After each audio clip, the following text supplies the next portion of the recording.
Biscuit වේදිකාවට දැන් පැමිණි සීග්‍රගාමී රසේ Munchee potato cracker. Biscuit වේදිකාවට දැන් පැමිණි සීග්‍රගාමී රසේ Munchee potato cracker. Making headlines first at 9. Oil strike. Petroleum trade unions called off their strike action after discussions with the president. First at 9. This is Derana 24/7. Also making headlines tonight, LTTE ban. Despite the judgment of European Court of Justice, European Union says it continues to consider the LTTE as a terrorist organization. Bond issue.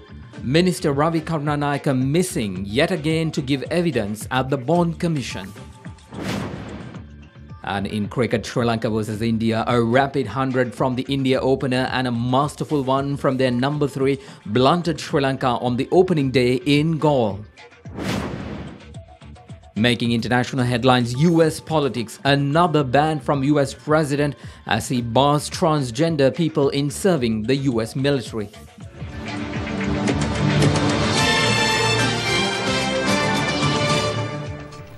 Good evening everyone, live across Sri Lanka. This is Derana 24/7. Thank you very much for joining us tonight. I'm Mahesh Johnny. Let's begin with one of our headline stories. The strike launched by the Petroleum Trade Unions Collective was temporarily called off following a discussion with President Maithripala Sirisena this evening. The discussion was held at the President's official residence. The strike was called off under the condition of the trade union action resuming on Tuesday if their demands are not met in time. The Petroleum Trade Unions Collective launched a strike on Monday based on 3 demands. They were calling for the transfer of the oil tank farm in Trincomalee to the Ceylon Petroleum Corporation, the modernization and resumption of the Sapagaskanda oil refinery, and the transfer of the fuel facility unit at the Hambantota oil tank complex to the CPC. The strike caused severe disruptions to the essential services, as well as inconveniencing the public, with motorists having to waste away in long queues at fuel stations. In consideration of the situation, the government gazetted the storage and distribution of fuel as essential services from midnight yesterday. Despite such, the attempts by the police to enter the Kolonawa oil storage terminal during the early hours this morning was met with protests.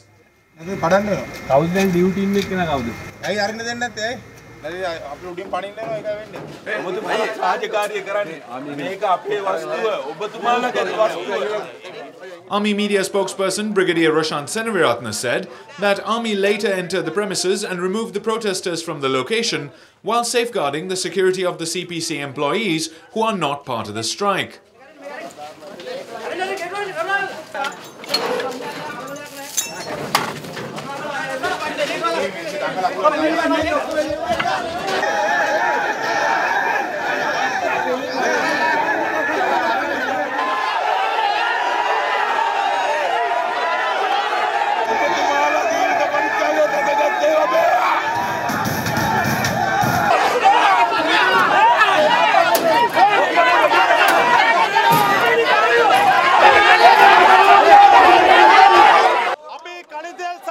We did not lose this fight.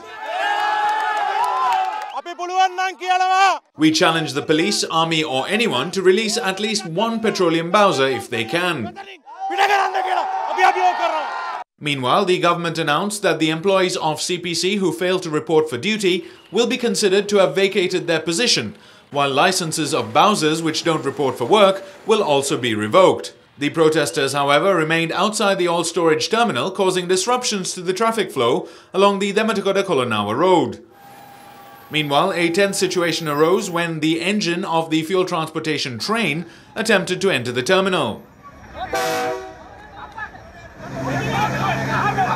During the incident, the spokesperson of the Petroleum Trade Unions Collective, Bandula Saman Kumara, and several others were arrested. In the early afternoon, however, the army and the police released approximately 15 fuel bowsers from the terminal for distribution. Following which, the Petroleum Trade Unions Collective said emergency supplies will resume as the supply of fuel is declared an essential service. President Maithripala Sirisena says that the government will not hesitate to ensure the welfare and basic needs of the people, as the government has already made the fuel distribution an essential service. President made these remarks while addressing a function in Kurunegala today. I feel sorry for the union leaders for their ignorance and misunderstanding. They're putting innocent countrymen in trouble. Realizing this situation, I decided to make oil distribution an essential service. I also decided to deploy Tri-Forces personnel to handle oil distribution. I must stress that the government will not hesitate to take bold decisions to prevent people from facing unnecessary difficulties. These people have the wrong picture over the proposed agreement on the Hambantota port. No deeds or ownership is given. The former president gave land for the Shangri-La Hotel complex near the Golf Race Green in a deed. Not a single ruler in this country has ever done such a thing. He also sold 200 acres for the Port City project. No patriot raised their voice back then.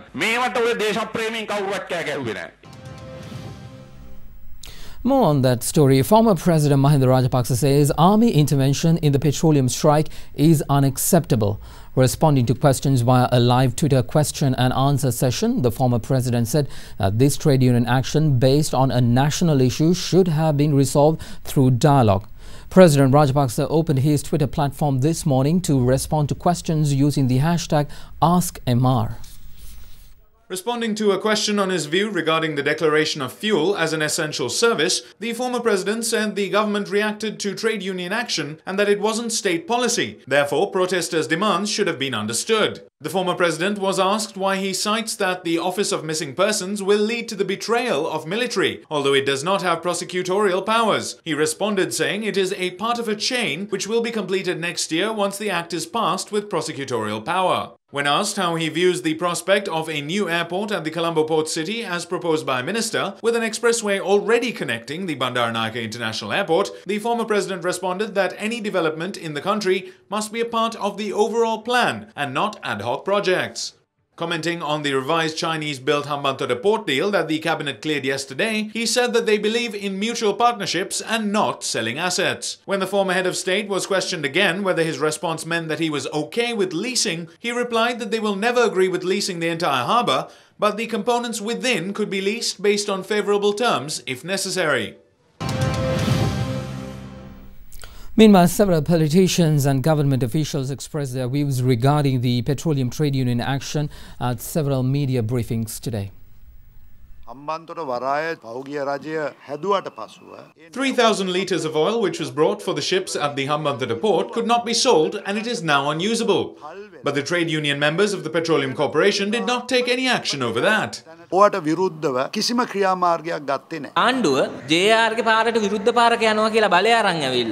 This government came to power stating that they will not follow the path of J.R. Jayawardena. But they are following that same path. Why is China obtaining the Hambantota port? Is it for business? Why is India buying the oil tanks in Trincomalee? They do so to implement military strategy. There is no issue.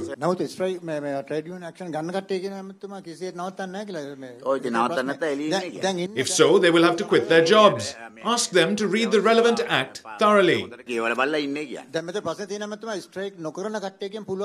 Of course, we are already doing that. යුද හමුදා මාධ්‍ය ප්‍රකාශ කරනවා දැන් මේ මොහොත වෙනකොට කොළොන්නාවේ මුතුරාජය වෙලයි හමුදා යුද හමුදා ක්‍රියාකාරීත්වය කොහොමද දැන් ඒ ඔය ක්‍රියාකාරී කටයුතු සම්බන්ධයෙන් බෙදා හැරීමට මැදිහත් වෙලා තියෙන යුද හමුදාව සහයෝගය පළ කරන්න දැනට තියෙන ක්‍රියාකාරීත්වය කොහොමද එතන In relation to essential services, our role is to minimize the inconvenience caused to the public. At this point, we have to protect state property and provide security for the employees who do not participate in the strike. That is why we deployed the Tri-Force last night.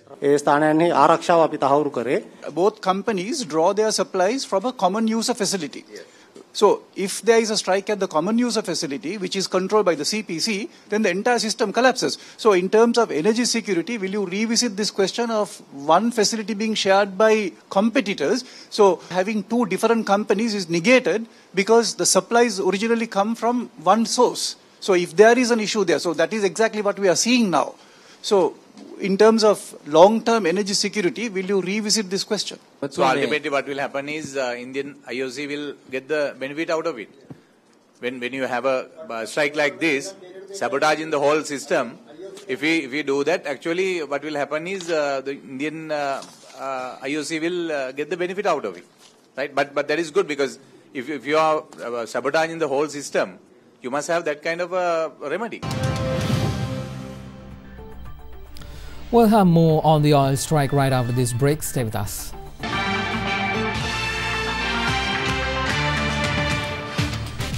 Welcome back, everyone. The European Court of Justice today ruled to remove the LTTE from EU's terrorism list. The annulled measures cover the period from 2011 to 2015, and designations of the LTTE adopted by the Council later in 2015 to 2017 are not covered by the present ruling. Issuing a statement, however, the European Union said the LTTE will remain as a listed terrorist organization and its restrictive measures against the LTTE will remain in force. European Union said it has taken note of the judgment of the European Court of Justice annulling measures such as designation as a terrorist organization and the freezing of LTTE funds. The EU says the ruling does not involve any assessment by the court of the substantive reasons for the designation of the LTTE as a terrorist organization, and that the EU institutions systematically review their practices following rulings of the Court of Justice. Thereby, the European Union continues to consider the LTTE as a terrorist organization, and the EU's restrictive measures against the LTTE remain in force. The Cabinet approved the decision of the Ministry of Health to provide 200 million rupees to the Neville Fernando Hospital on a monthly basis for its operational expenses, with the government deciding to appoint a board of governors to the hospital with effect from the 1st of August. Former Director General of Health Services Dr. U.A. Ajit Mendis was appointed as the chairman of the board. Also addressing the media briefing, Minister of Health Dr. Rajendra Senaratne commented on the attempt to arrest of the convener of Medical Faculty Students Action Committee, Ryan Jalath. 5 warrants have been issued against Ryan. No one can approve the way they attempted to arrest him. This incident has put the government in difficulty.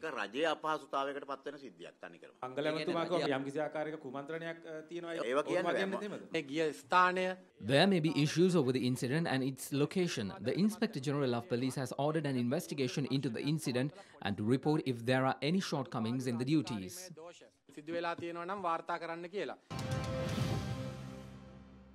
In one of our headline stories, former Minister of Finance Ravi Karunanayake did not appear before the Presidential Commission of Inquiry to probe the controversial bond issuance today, despite being reissued notice. The attorneys representing the former Minister of Finance informed the Commission that he will appear before the Commission next Wednesday, the 2nd of August. Although the Commission of Inquiry yesterday reissued notice to Minister Ravi Karunanayake to appear before the Commission today, he was not present when the Commission commenced its daily proceedings. Attorney representing the Minister, Riyansi Arsikularatne, said since his client had to attend a meeting of the Security Council with the participation of the President, he would not be able to appear before the Commission today. Chairman of the Commission, Justice K.T. Chitrasiri, said although the Commission is aware of the Minister's commitments, he should cooperate since his evidence is essential, as the Minister's name was mentioned on several occasions at the Commission. In the meantime, Additional Solicitor General Yasantha Kodagoda requested the Commission to order former Governor of the Central Bank Arjun Mahendran to hand over digital forensic evidence including mobile phones, tabs and personal computers which he used from 2015 to date. However, the attorney representing Arjun Mahendran, Chanaka De Silva, objected to the application since it was done in public. Responding to objections, Senior Additional Solicitor General said since the Commission is appointed for the interest of the public, they have a right to be aware of the investigations through media. In the meantime, following a function held at the Ministry of Foreign Affairs this morning, Minister Ravi Karunanayake said that he does not want to ignore the Commission of Inquiry.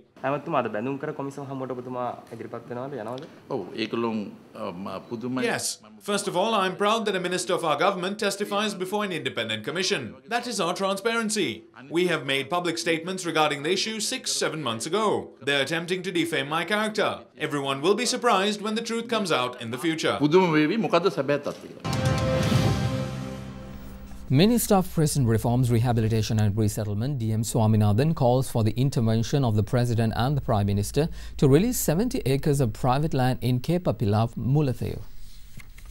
Now there are three more stations to be released. One is another 110 acres and another 70 acres of land. Now the 110 acres of land, the army wanted financial assistance for them to move out. Treasury representative were very good enough to release that money, and I will be putting in a cabinet paper next week. So once this money has been released, another 110 acres of land will be released. I have this only reservation on this balance 70 acres of land, which also I have spoken to the Chief of Staff of the Armed Forces. They have agreed to discuss this matter. So we leave it in the hands of His Excellency the President and our Honorable Prime Minister as well as the Chief of Staff for them to come to some decision. Minister D.M. Swaminathan also expressed views regarding the proposed economic zone in Mankulam and its future implementation.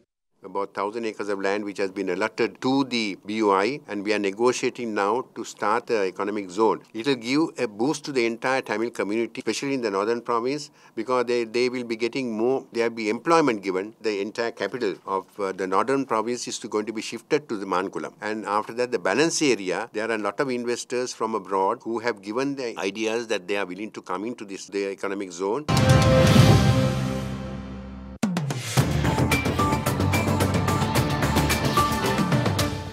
Let's move on to business news now. State Minister of Finance Derana points out that stability and consistency should be the country's immediate priorities.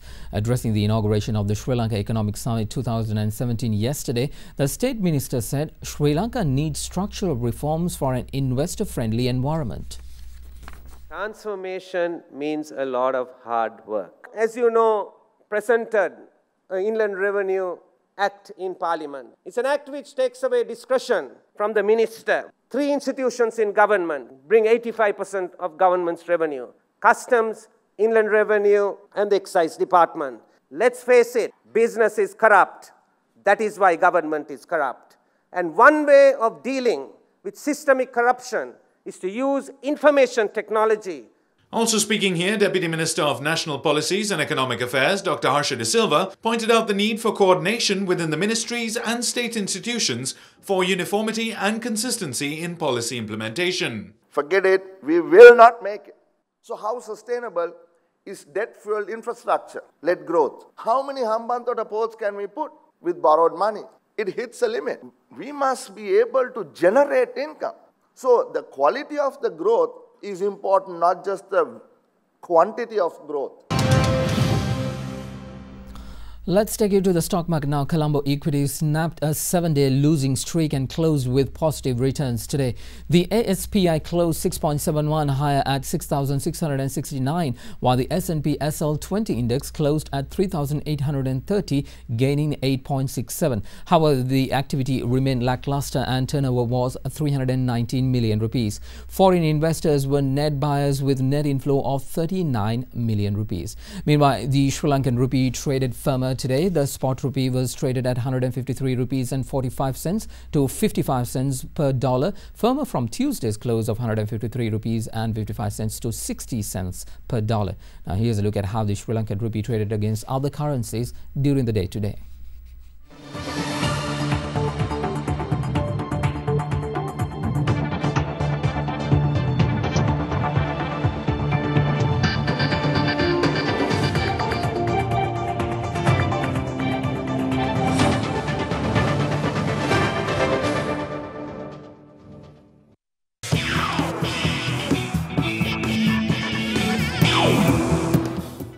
On to sports now. Sri Lanka cricket confirmed today that all-rounder Asela Gunaratne fractured his left thumb during today's play in the first test between Sri Lanka and India at the Galle International Cricket Stadium. Gunaratne sustained the injury while attempting to catch Shakir Dhawan at second slip of the bowling of Lahiru Kumara. Gunaratne had a preliminary test in Galle before being rushed to Colombo for specialist evacuation. And on to the match itself, India amassed their third highest total of runs in a day today. The visitors scored 399 runs for the loss of just 3 wickets in today's play, with Shakir Dhawan and Chestwan Pujar scoring centuries. Give it a spin. Heads is the call. India won a crucial toss on a cricket ground known to favour sides batting first, but Sri Lanka struck in just the 8th over as Nuwan Pradeep had Abhinav Mukund caught behind. Nuwan Pradeep has struck. Shikhar Dhawan scored a furious 190 runs off just 168 balls, striking 31 fours before eventually being dismissed late in the second session. Virat Kohli fell cheaply just after the resumption of the third, but Cheteshwar Pujara showed his mastery of the long form of the game, looking completely untroubled by the host's bowling. Pujara ended the day on 144 not out, partnered by Ajinkya Rahane on 39, with India on 399 for 3. A wonderful, wonderful cricketer. A bit of tennis news now. The German Open in Hamburg is into the last 16, although home fans had to endure the defeat of several German players, including Tommy Haas. The 39-year-old, who was once ranked number 2 in the world, was beaten by Argentina's Nicolas Kicker. Tommy Haas has confirmed that this will be his final appearance in Hamburg, but hopes of an extended run were dashed by Nicolas Kicker, who beat the veteran German 7-5, 6-2. 16-year-old German Rudolf Molleker also made his exit, beaten 6-4, 6-4 by Russia's Karen Khachanov. Despite Molleker and Haas' exits, Philipp Kohlschreiber gave the home fans something to cheer about as he beat Andrei Rublev 6-3, 6-1. Let's take a short commercial break. We'll be back with international news.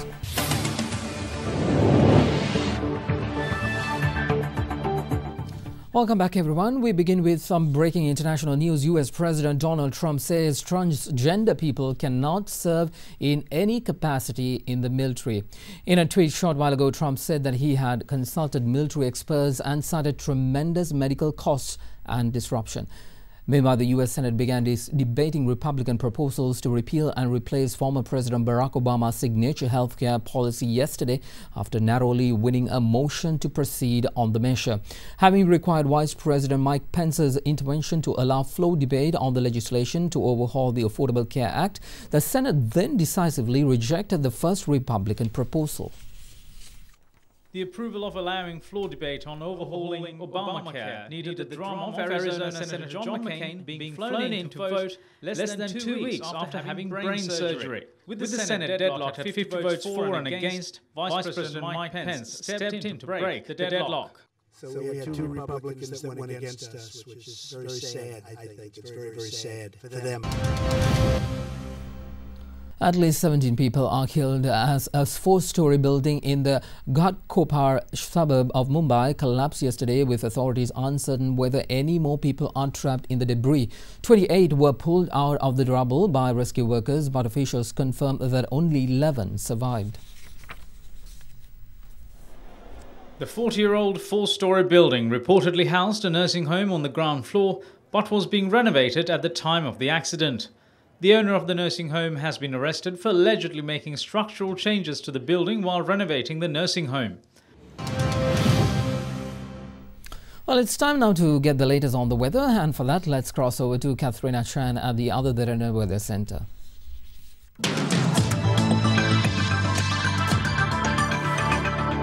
We can expect mild temperatures ranging between 21 and 33 degrees Celsius in key cities across the island. Fairly strong winds of about 40 to 50 kilometers per hour are expected in the southern province, while several spells of light showers may occur in the western, central and sub-Ragamo provinces, as well as in the Gaul and Mathura districts. Wet weather can also be expected in several places in the eastern, Uva and north central provinces. It's now time to take a look at the city-by-city forecast.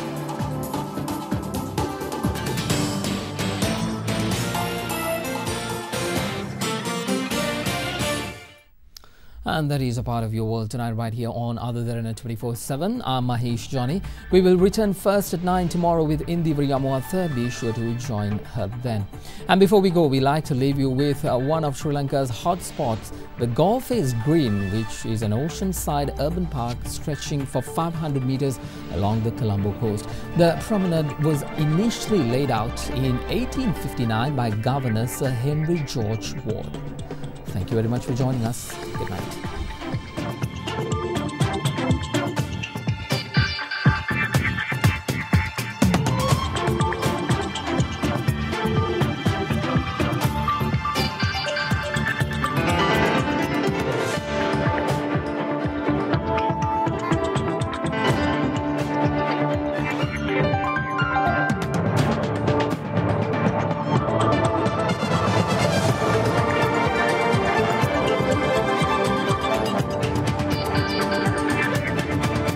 Bringing you the news news and information 24 hours a day. This is Sri Lanka's premier news channel, Derana 24/7.